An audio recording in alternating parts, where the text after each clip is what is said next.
Any program are those of the producers and/or the persons appearing on the program and do not necessarily reflect the views and opinions of FRC Media, Bristol Community College, or the City of Fall River.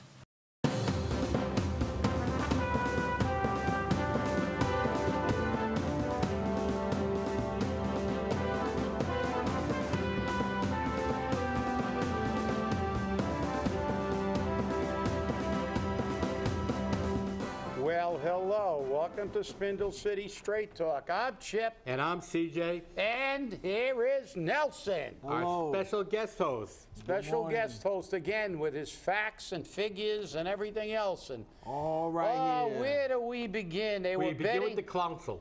The clowncil, they're begging for legal fees, but they're giving out money to everybody. That's right. Pay raises for all of Paulie's puppets. Right. And you know, it was interesting because this was brought out. And obviously, when they don't talk about things, people forget. But Michelle Dionne brought up these pay raises during the budget because there was a $4,000 pay raise for Elena Pavini. What did she get a $4,000 pay raise for? Now, the big question is... Because she exists. Right, and the big question is his office staff going to get the premium pay that Paul's promising to everyone that's been there? Because several people of his office staff weren't there. They weren't there. They were working from home or whatever the case may be. But is he going to give that premium pay to them? Only if we don't remind the public. He might not. They might not get it. But he has intentions to listen. Paulie is from the school department. The school department, they live with a blank check. It's called net school spending. So they love to give out pay raises. They love to give out money because it's not their money. They don't have to worry about paying for their gas. They don't have to worry about filling their tank up. They don't have to worry about paying their rent. But then again, if you can't make rent, buy a tent, right? So we know that. But, they're begging for money for legal fees. And I remember a while back, actually, you remember too, because you taped that PEC meeting. That's right. And remember Paulie saying, look, we're looking for nickels and dimes here. We're looking for nickels and dimes. We only are dealing out. We need the money. It's tough. It's nickels and dimes. But when it comes to pay raises for his pals, the sky's the limit. 16 grand, 4,000, 5,000.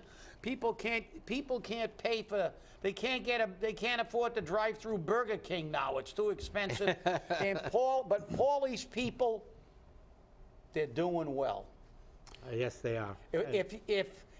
Listen, anybody out there that's watching this show from another area, inflation's hitting you hard. It's difficult for you to exist. You can't afford anything.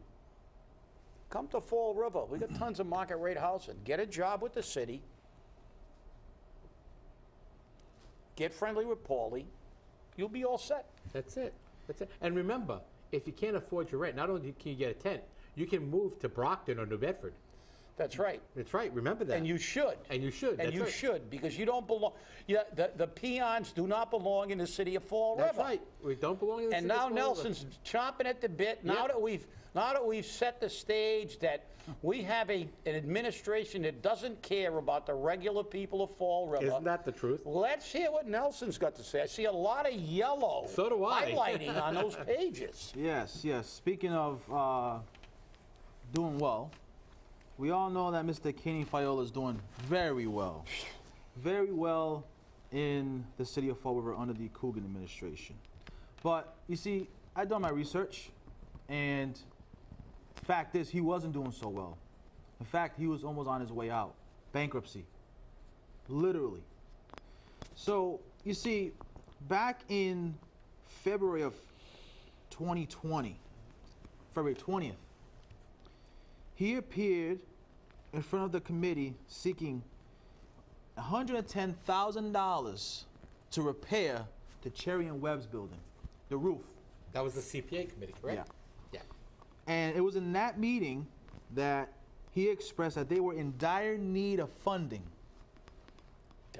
Dire need of funding. It was that bad. And then, not too long after that, a month later, on March 11th of 2020, during the Community Development Agency, CDA, it was put out to the public as to why they needed this. And the overall financial health of the city, because they submitted their own independent audit to the city. And this is what was said. Quote, the organization has experienced an operating loss, significant cash flow constraints, and loss of a substantial portion of its revenue. These factors create economic uncertainty regarding the viability of the organization to continue its operations. This was before the 400,000 gravy train that he needed. Ah. That came from Paul Coogan.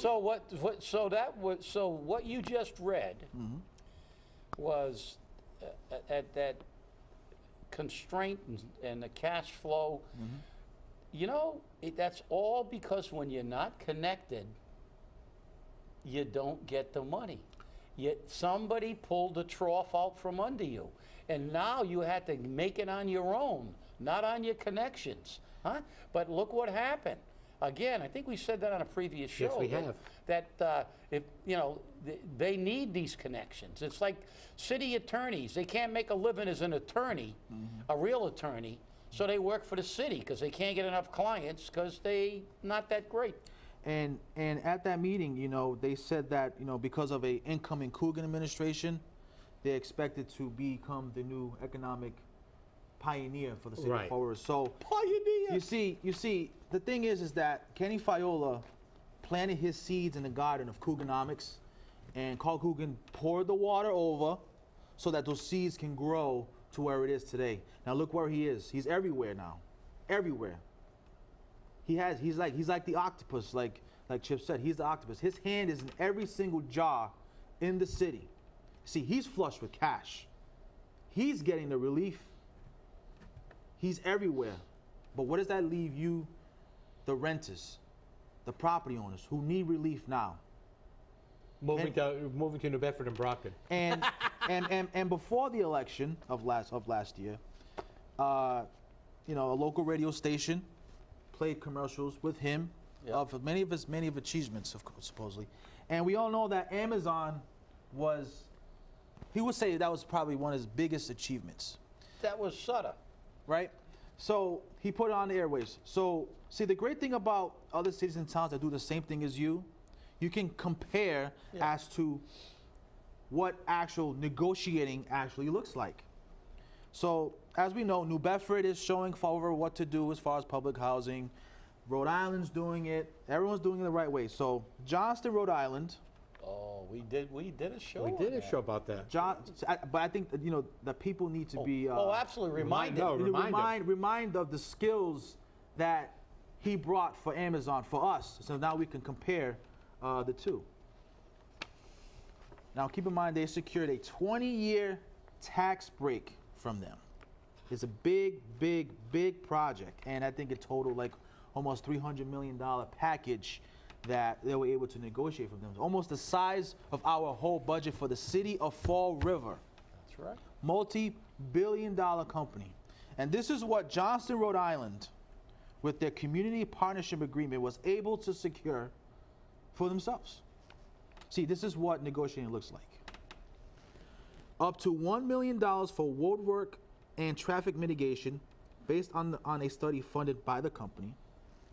$582,500 per year to fund a Johnson High School Pathway program, including an Amazon P-Tech program. $1.25 million over 5 years for Rhode Island municipal training and education initiatives. This is a good one. $5.38 million over 10 years for Johnston's public safety. $50,000 for Johnston Youth Sports. $100,000 for the Johnston Senior Center. Some seniors got something too. Mm-hmm. And then $250,000 for the Johnston Municipal Land Trust. Can I see that sheet for 1 second? There you go. Okay, here we go. There you go. And now keep in mind, Joe, what do we get? We got nothing. I'm looking at all of these things. No. Okay. 582,500 Johnson High School Pathway Program. We got 0. Yep. 1.25 million for the municipal training and education. We got nothing. 5.38 million for 10 years for public safety. We got nothing. 50,000 for youth sports. We got nothing. 100,000 for Johnson Senior Center. We got nothing. 250,000 for municipal land trust. We got nothing.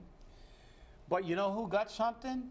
Kenny Fiola. Ken Fiola. That's right. All our rich guys That's got right. anything. And you know what they did when he said, when you go to those previous pages and your great research? Yes. And you talked about when the Coug, they were all happy when the Coug did, because when Coogan got elected, while they were all yelling, yay, we got elected, Kenny and the boys, the old cabal, were in the back room singing, happy days are here again. We're back on a gravy train. Here it comes. We got Paulie the puppet. You know, And we're going to be back in a gravy train. That trough has just gotten deeper. It's got no bottom. We can just That's right. keep digging our face into that trough. and I'll tell you something. As bad as Jazel was in what he did, or what he allegedly did, because even though he's been convicted, he still says he's innocent. He cut that trough out from all the cabal, from all of the people, and especially from Ken Fiola. And that's why Ken Fiola was financially strapped, because Yeah. Jazel cut off his feed. Yeah. And the worst part about it is, and I hate to say it, but No, you CD, no, I do. I really do, because I like Mike Dionne. He's a nice guy. But CDA is complicit in this. But the problem is that community development block grant money is just the checkbook for the mayor. The mayor writes the checks, and it leaves Mike Dionne in a bind. And that's a problem, because he can't say anything. He can't go against it. All he's got to do is make sure it's within the confines of the regulations. And he does that. He makes sure everything's within the confines of the regulations. But as I said on a previous show, for Ken Fiola to have a successful year, if they said you're going to produce 100 jobs this year, and he produces the 100 jobs, he's had a successful year. Meanwhile, if he's lost 3,000, that doesn't matter. He's made the 100 jobs. Yeah. So there's a shortfall of 2,900, but that's okay. But and therein lies the problem. What Nelson has just brought up is really shows what the issue is here, because Fall River is corrupt. The government is corrupt. Everybody that works for the government gets pay raises regardless of their performance. They're all, no matter how poor the city is, they continue to get salaries and elevated. There's no attempt to control it. Where Cranston, Rhode Island, we see with affordable housing, Providence, we see all these other communities. We see Johnston, Rhode Island, negotiating for the people. Even when we can go all the way back to when Foxwoods was built, they negotiated grants for public safety and other things, even Right. when the casinos were built. Right. But in Fall River, nobody ever negotiates for the people. As a matter of fact, it brings me to something I got to bring up. Shame on us for talking about this. Shame on it. Because someone called a radio station and said, how dare Nelson speak the truth about what's going on, because he doesn't have the right to do that, because he doesn't own property or a business. I thought the First Amendment said that the people have a right. You don't have to own a business. You don't have to own property to speak. But then again, we had somebody say, you don't like it, leave Fall River. You don't like it, go to Russia. Shut up, go jump in a Taunton River. Because the poor people don't have any right to speak. Because the elitists, that's their argument, but it's not, it's a non-argument. You see, they can't say that what we're saying is wrong. Those facts that Nelson just brought up are facts. They can't get up there and refute that and say, no, you're wrong. Right. Fall River did better than that little tiny pimple Johnston. What is it? 28,000, I don't know what. It's half the population of Fall River. It's like a tiny little town outside East Providence there. So, but it's like, you can't argue the point. So what do? They disparage the people who are making the you're not entitled to speak. Well, in America, he is a resident of the city. He is paying taxes, whether directly or indirectly. Somebody who doesn't own property, and I own property, and CJ owns property, but then again, we don't have the right to say it either because, you know, it's us. That's so right. we don't have the right. We've never had the right.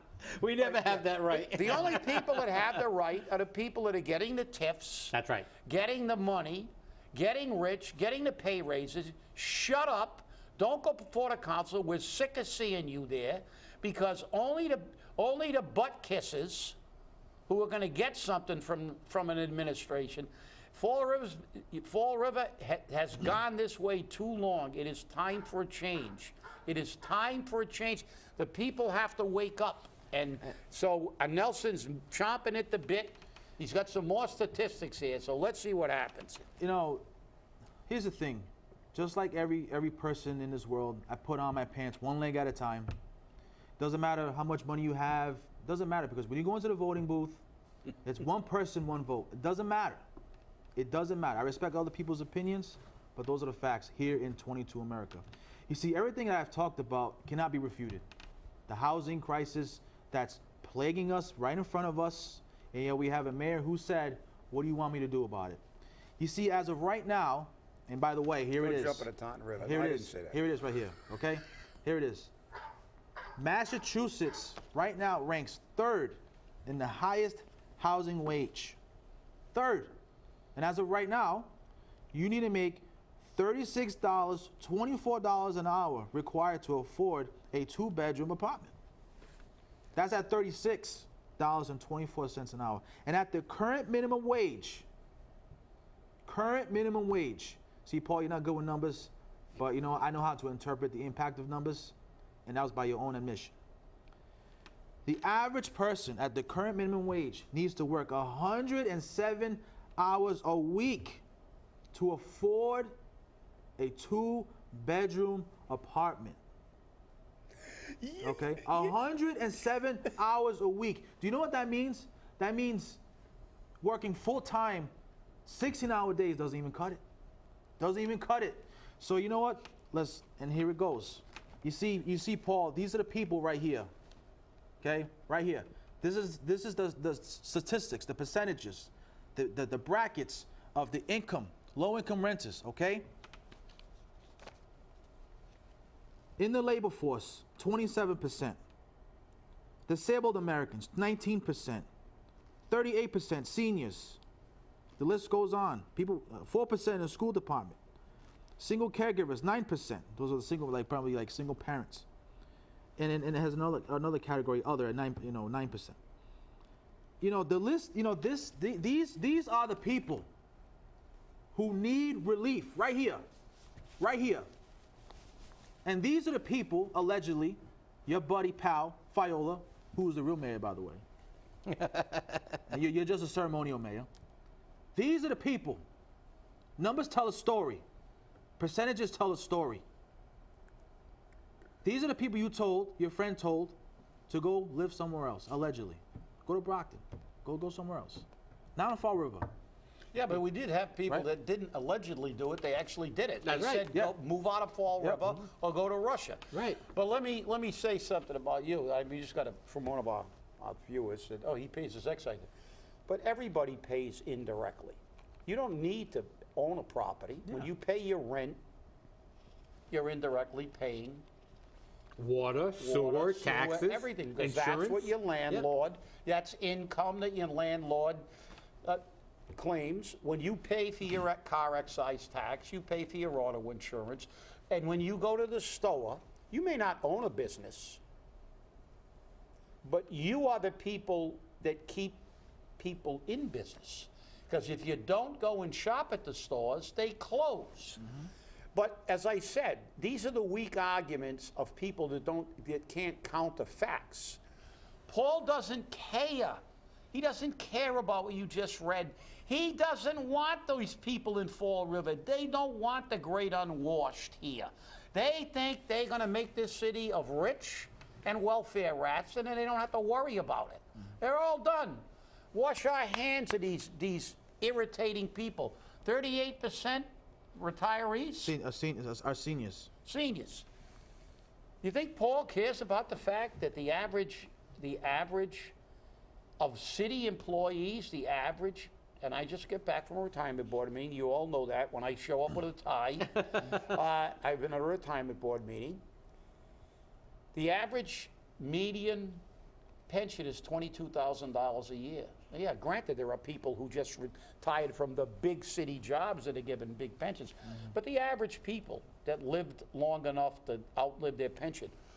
You know, Paul, you just gave your pal, I don't know what's her title, that one? I don't know. Pavidi? Yeah, what's her title? She's a special projects person. Well, you know what a special project is? Making money for herself. Yeah. That's what it is. But I'm going to tell you something. $4,000. $4,000. You know what the retirees are going to get? Because they're getting their big 3% COLA on a 12% base. $360 for the year. Less than $1 a day. So mean the I'm going to city do didn't fight something. I'm going to do something quickly right here. Okay? You mean the city didn't fight them? Normally the city fights on Oh, they them. tried, but they've given up with me. She just got, for a pay raise, not a pay, for a pay raise, 11 retirees. It will take 11 retirees to make what she just made for a pay raise. That's what they're going to get for a year.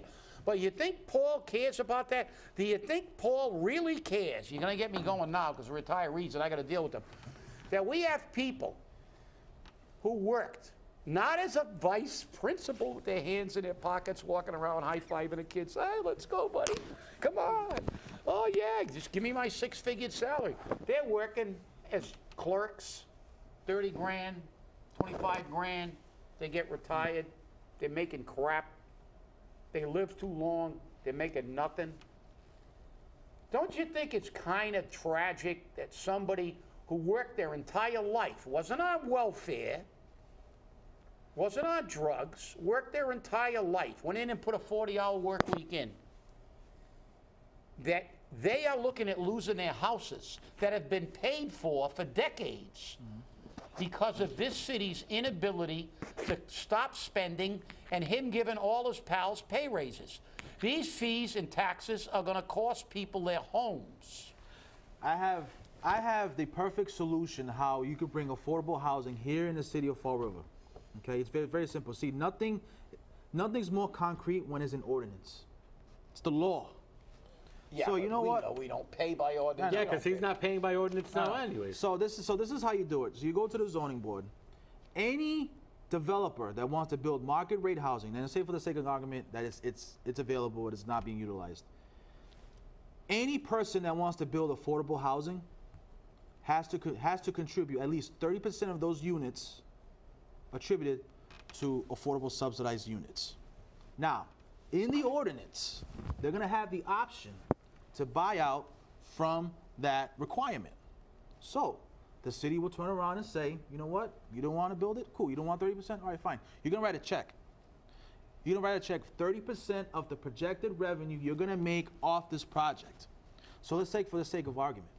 So let's say $2,000 a unit. let's say that the project is going to generate at least, $2 million, right, as a whole. $2 million, and we already know when you times that, right, so that way they don't say I'm a liar. That's $600,000, right? So the city of Fall River will get $600,000 from them.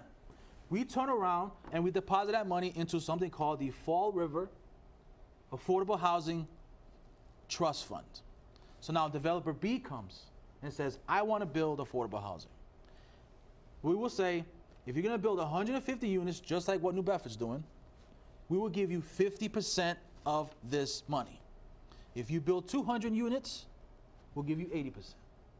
They're going to get their tips, they're going to get everything else. But that's just a way of us saying thank you for doing what's already available with Peabody properties and others. And then the other 20% will go into the community for housing needs. You know, we already have money in a trust account for affordable housing. 4.9 It's called the CPA. Yeah.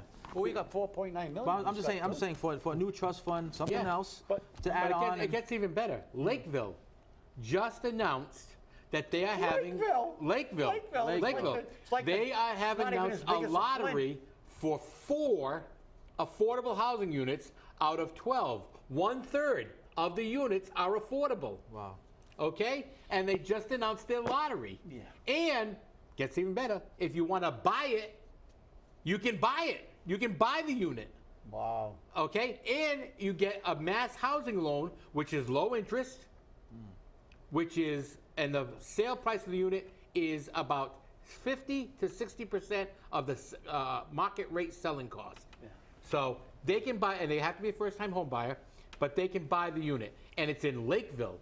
Imagine that. Yeah. Lakeville can do this. Lakeville. You're right, but just remember one thing. There's a fatal flaw in that great idea that Nelson just put forth. The It'll work. The fatal flaw in that